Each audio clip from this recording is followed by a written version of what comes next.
Assalamualaikum warahmatullahi wabarakatuh. Apa khabar semua? Cikgu harap kamu semua sentiasa berada dalam keadaan sihat sejahtera. Okey, nama cikgu Dayana. Bermula pada hari ini, cikgu akan mula mengajar kamu semua untuk subjek sains. Okey, sebelum kita mulakan kelas pada hari ini, cikgu nak kamu sediakan 3 benda. Yang pertama ialah buku teks sains tahun 3. Yang kedua ialah buku latihan sains tahun 3. Yang ketiga ialah alat tulis.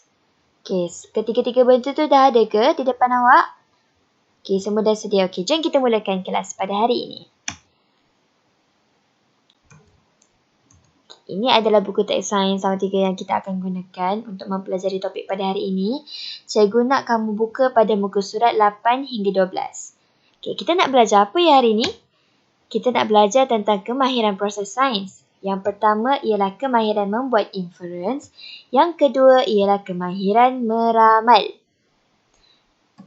Okey, kita akan mula dengan kemahiran membuat inference. Apa yang awak tahu tentang inference? Jom kita tengok dulu dialog antara Zirafah dan juga Arnab. Okey, Zirafah berkata, Arnab, apa itu kemahiran membuat inference? Arnab berkata, saya pun tidak tahu. Jom kita belajar sama-sama. Okey, jom. Disebabkan ini adalah topik yang baru, jom cikgu nak awak semua menumpukan sepenuh perhatian, ya. Okey, membuat inference bermaksud kemahiran menyatakan kesimpulan awal yang munasabah untuk menerangkan sesuatu pemerhatian. Apa itu kesimpulan awal? Kesimpulan awal itu adalah sebab. Awak tahu ke sebab itu apa? Okey, sebab ya. Maksudnya membuat inference itu adalah membuat sebab. Ingat ya murid-murid, inference mestilah logik. Memberi sebab yang logik. Kalau tidak logik, ianya bukan inference.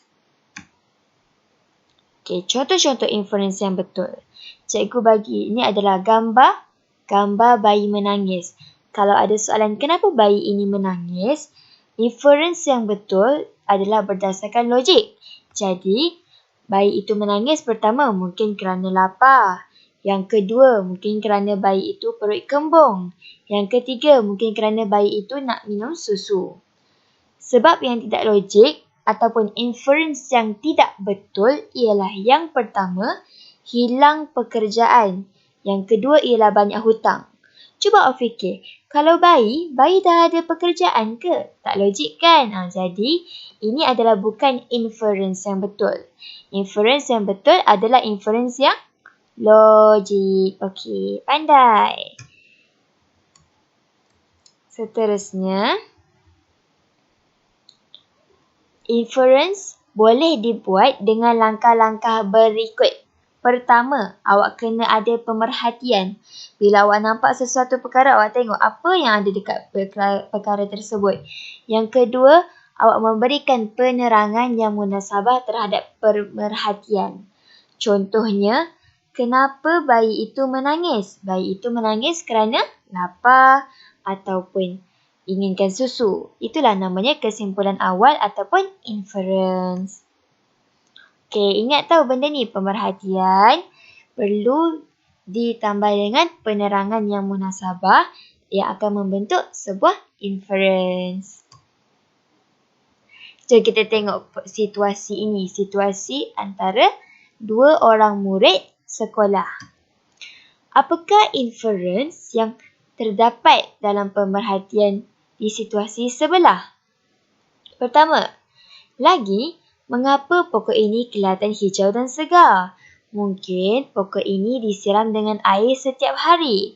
Mungkin juga pokok ini telah diberi baju yang mencukupi.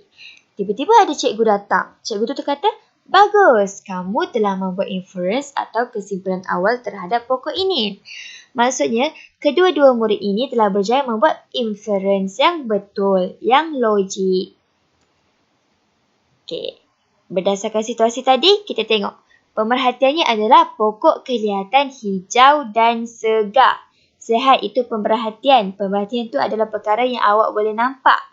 Apa yang awak boleh nampak secara jelas di depan mata awak. Untuk inference yang pertama, cikgu kata perlu ada penerangan yang munasabah dan juga logik. Jadi inference pertama ialah pokok ini disiram dengan air setiap hari. Untuk inference yang kedua ialah pokok ini telah diberi baja yang mencukupi. Jadi terdapat dua inference yang boleh digunakan berdasarkan situasi dan pemerhatian pokok kelihatan hijau dan segar. Okey, jom kita tengok contoh-contoh inference yang lain. Okey, apa yang kita nampak daripada gambar ni? Pokok ni kelihatan segar, ada buah.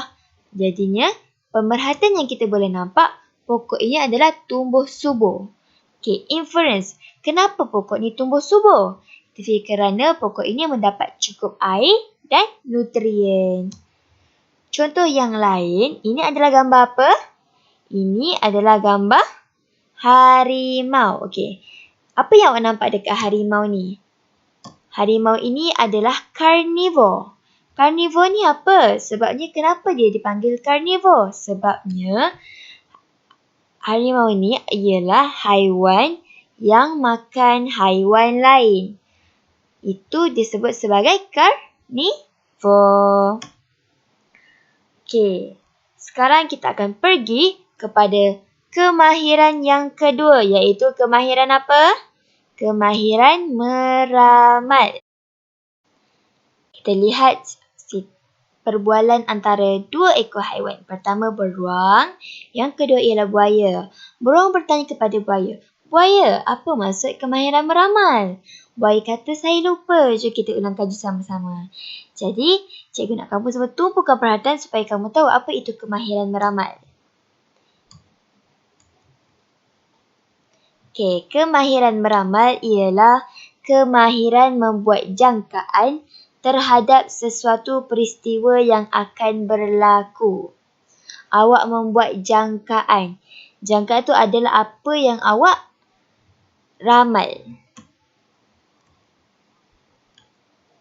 Okey, berdasarkan awak tengok ya, ini gambar apa? Ada gambar seorang perempuan dan seorang budak perempuan. Ada gambar seorang lelaki dan juga seorang budak lelaki. Dia tengah buat apa? Dia tengah naik dan dia tengah bermain permainan terompah gergasi. Okey, berdasarkan gambar itu, awak ramalkan keadaan yang berlaku jika salah seorang pemain tidak menggerakkan kakinya dalam permainan ini. Cuba tengok, kalau contoh perempuan yang pakai tudung ini dia tidak bergerak, apa yang akan jadi? Jadinya kedua-dua pemain akan terjatuh. Inilah yang dinamakan sebagai kemahiran meramal. Kita tengok contoh yang kedua. Ini adalah sebuah kek. Sebuah kek. Jadinya, apakah ramalan kamu terhadap warna krim yang seterusnya? Awak tengok dekat situ, yang pertama ialah warna putih. Yang kedua ialah warna merah. Ketiga ialah warna kuning. Lepas tu dia berulang kembali. Warna putih, warna merah, warna kuning. Jadi apa ramalan awak seterusnya? Selepas warna kuning, warna apa?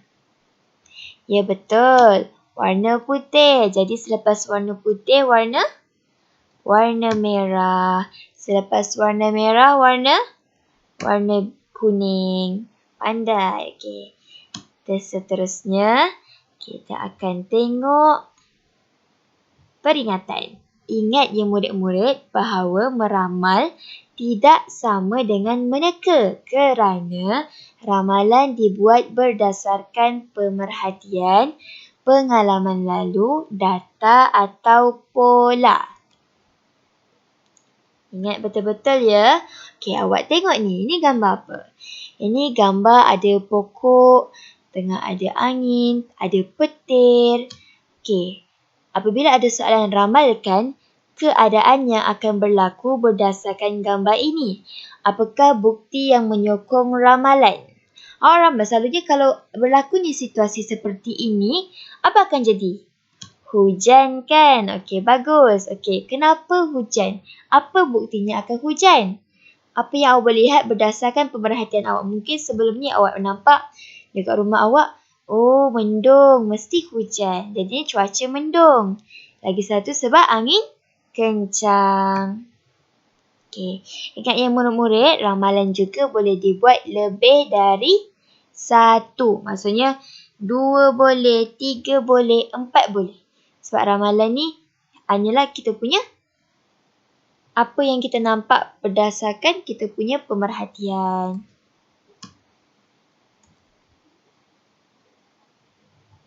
Okay, cuba awak tengok. Apa yang lelaki ni tengah buat? Lelaki ni tengah cuba untuk menyepak bola masuk ke dalam gol. Apakah ramalan terhadap pergerakan bola itu? Awak rasa bola ni masuk dalam ke keluar daripada gelanggang ke macam mana? Itulah yang dinamakan ramalan. Ramalan boleh dibuat lebih daripada satu. Ramalan pertama awak boleh kata bola bergerak melepasi penjaga gol. Yang kedua awak boleh berkata bola bergerak ke arah luar gelanggang bola sepak. Okey, kita akan terus kepada latihan pengukuhan. Untuk latihan pengukuhan ni, cikgu nak awak buka buku latihan sains tahun 3 pada muka surat 6 hingga 8. Okey, semua buku sekarang. Dah ke? Okey, jom kita mulakan. Untuk muka surat 6, awak akan dapat lihat soalan ni.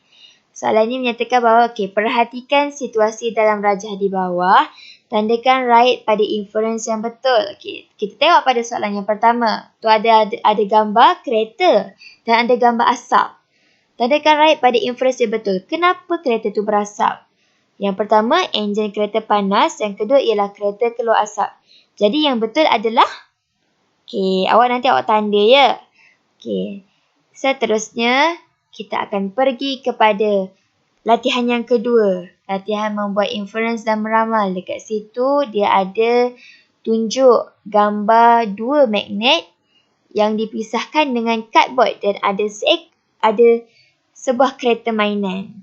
Cikgu nak kamu semua jawab semua soalan ini ya. Macam contoh, soalan yang pertama, tulis pemerhatian kamu terhadap kereta mainan selepas magnet B ditolak. Jadi awak rasa, bila magnet B ditolak, kereta mainan tu akan bergerak ke arah mana? Okey, nanti awak tulis dekat dalam garisan yang kosong itu ya. Seterusnya, kita akan pergi kepada latihan yang ketiga. Ini adalah latihan apa? Latihan meramal. Untuk latihan ni awak perlu lengkapkan ayat berikut. Contoh soalan yang pertama, baju basah akan menjadi kosong selepas beberapa jam di bawah pengelaran udara. Yang kosong tu awak kena isi apa? Baju basah akan menjadi kalau basah, kalau kena udara dia akan jadi kering. Okey, pandai. Jadi cikgu nak awak siapkan ketiga-tiga latihan ini ya.